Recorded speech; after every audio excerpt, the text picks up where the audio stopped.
la próstata. Doctor. Debo decir que esta charla me costó muchísimo trabajo. Primero porque no encontré nada que hablar así de pasado, presente y futuro. Y segundo porque en alguna forma soy el pasado, el presente y espero seguir siendo el futuro de todo esto. Más allá que es un poco difícil manejarlo, pero ya más o menos lo hemos armado.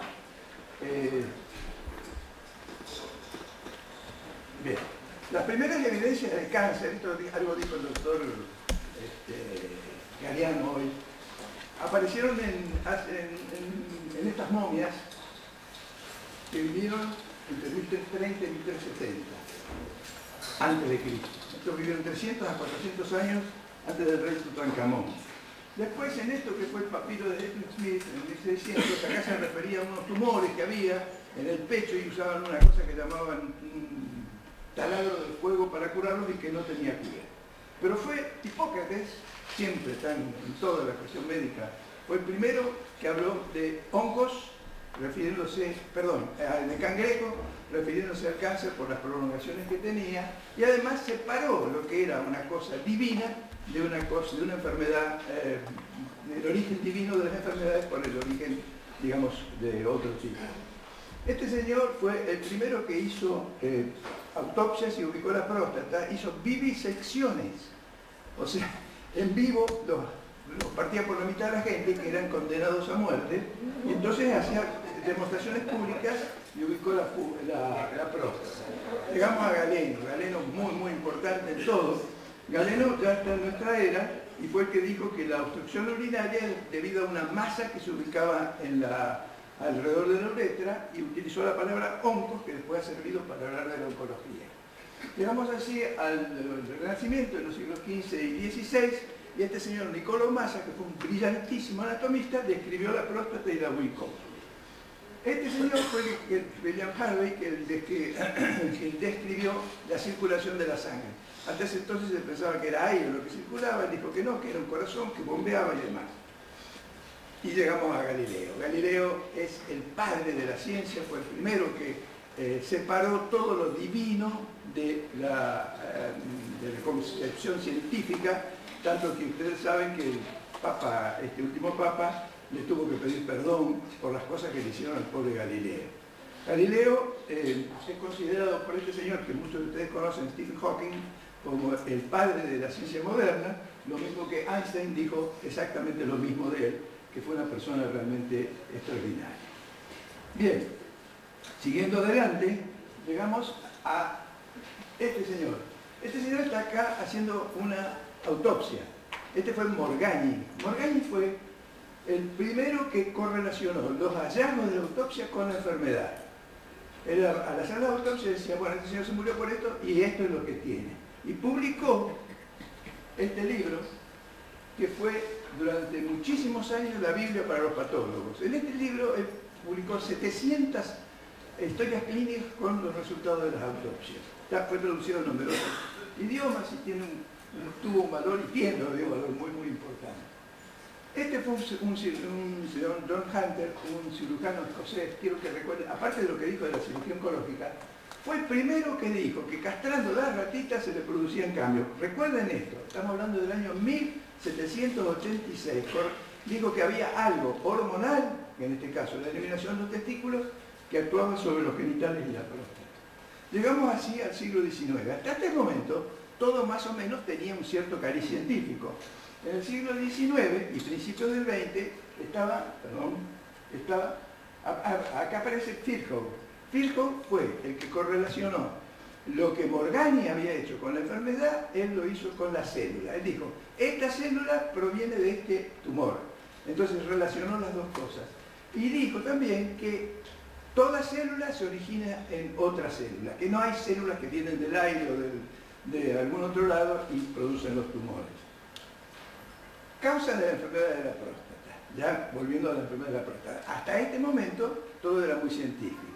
Pero en esta época, cuando en la plena era victoriana, que muchos de ustedes pueden conocer, hubo algunas cosas muy interesantes que las voy a leer, porque se indicaban como causa del agrandamiento de la próstata a coito excesivo, continencia, no, atente, incontinencia, masturbación, aumento del deseo sexual, lecturas lascivas y pensamientos libidinosos, alcohol, pies húmedos y clima frío, cabalgar, andar en bicicleta. Se decía que los hombres que cultivan impulsos libidinosos y se asocian con prostitutas desarrollan pasiones que pueden conducir a graves riesgos morales como coito o masturbación excesiva y esto a lesiones de la próstata, algunas enfermedades o trastornos mentales como inactividad, depresión y muchas otras aberraciones neuróticas. En 1902, un señor que se llamaba Tobin dijo que la persistencia del deseo sexual en hombres de edad avanzada, en ese entonces un hombre de 50 años era un hombre de edad avanzada, indicaba la castración. Bueno, sigamos adelante. Así que, fíjense... ¿Cómo? Alguien probó que no tenían razón.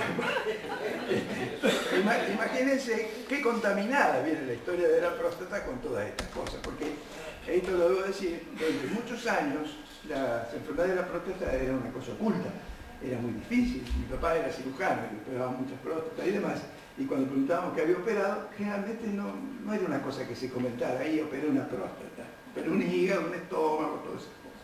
Bueno, la cuestión que todo esto fue en la época victoriana.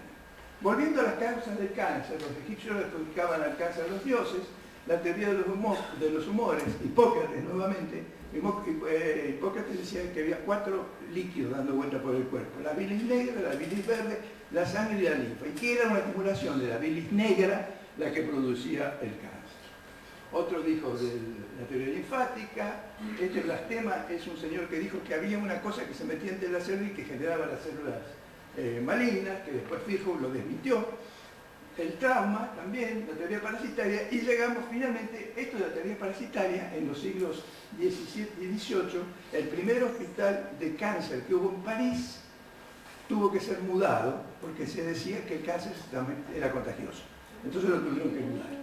Y llegamos así a la década del 50, donde empiezan estos dos señores, Watson y Crick, dos típicos ingleses, fueron los que describieron esto que vemos acá, que hoy ya se refirieron también al DNA. Este es la verdad del asunto, este es el que tiene el código de las células, este le dice a las células cuándo tienen que morir, cuándo tienen que vivir y todo.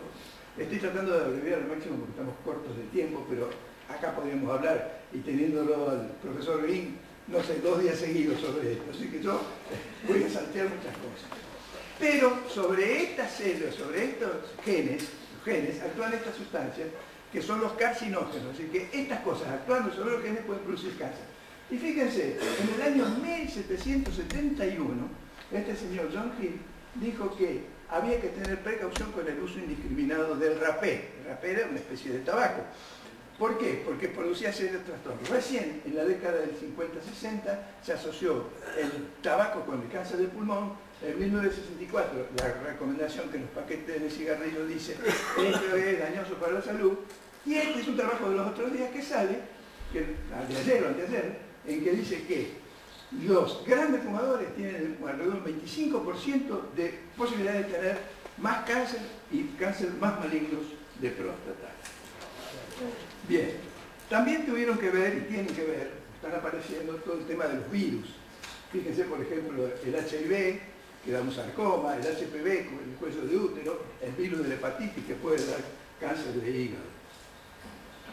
Y hay otros carcinógenos, hay más o menos, la OMS tiene alrededor de 100 carcinógenos detectados.